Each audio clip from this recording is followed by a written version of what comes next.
If you remember title of a previous module, we said institutionalized and creative sexism. In institutionalized sexism, there is no creativity because you just follow the conventions, the norms, which are already prescribed. You can't be creative in them. Here, individuals are allowed to be creative. And that's why the title of this module is Inventive Use of Generic Pronouns and Generic Nouns. There are pronouns which are used for both sexes, they are generic. Similarly, we have nouns which are used for both sexes, we call them generic nouns.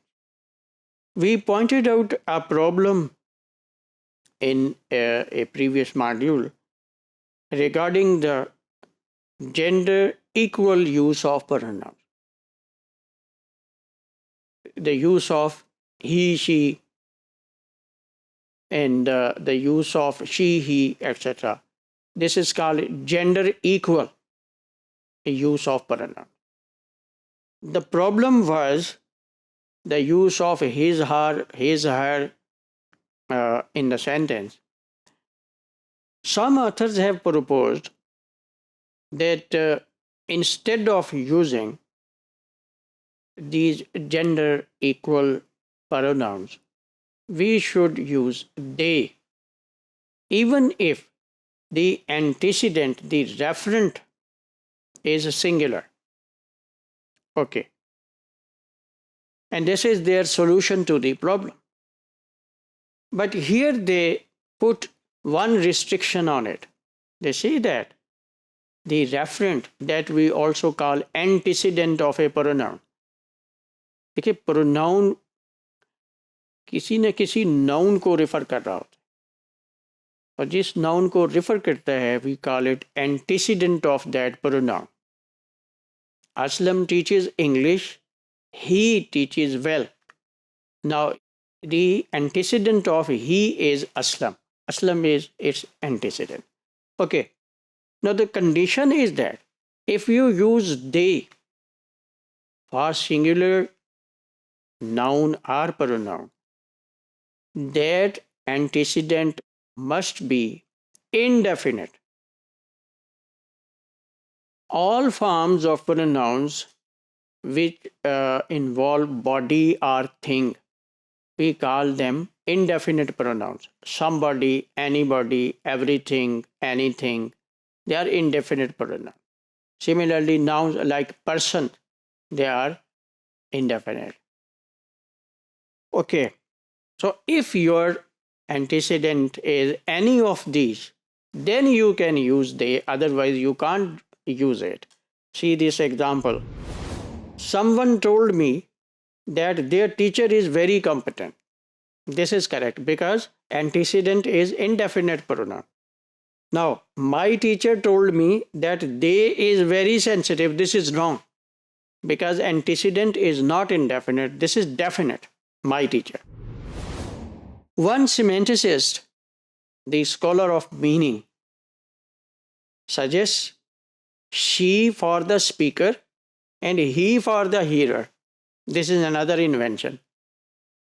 She said that if we are talking about speaker, so we will use she because she wants to empower woman. Speaker is powerful, so she is used for powerful person. And hearer is dependent on the speaker, is listening to that passive. So she says that hearer should be assigned he. What about self forms or reflexive pronouns? All the pronouns which have self form, we call them reflexive pronouns. For example, yourself, ourselves, myself. So they are reflexive pronouns. So do we have a common reflexive form that refers to both genders? Yes, we have. One of that them is themselves.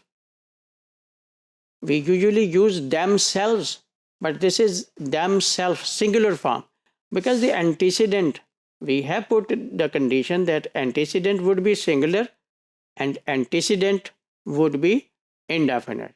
So themselves would be incorrect. For this purpose, the reflexive form would be themselves. And this is coined. ये खुद बनाई है form, ये नई invention है, creativity है, ये feminist की तरफ से. For example, I have seen someone was talking to themselves, ये इसकी एग्जाम्पल है. अब जेनेरिक मैन है, generic man is also restricted now. This is quite surprising that feminists don't tolerate the use of man for males only. They try to replace this word man from every word, every compound word in which man was used with some other form. Even in New Testament, there was a phrase, the son of man, the son of man. It has been replaced by the human. Even religious scripts are not free from that. Many terms with man are replaced by other generics. For example, mankind is now humankind. Chairman, chairperson. Spokesman, spokesperson. Media person. Fireman, firefighter. This is their effort. But in some cases, this is very difficult to replace man because it would refer to totally a different person. Its meaning would be different. For example, workman could have been replaced by worker, but workman and worker, they are different in meaning. We conclude that generic use is not part of language. It is introduced by social practices and maintained by grammars.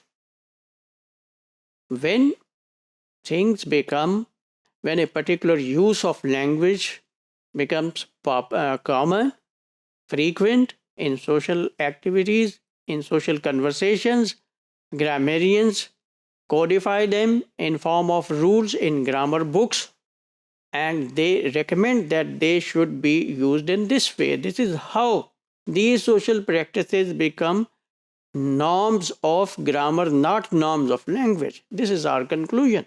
But this was done for the purpose of language reform by feminists.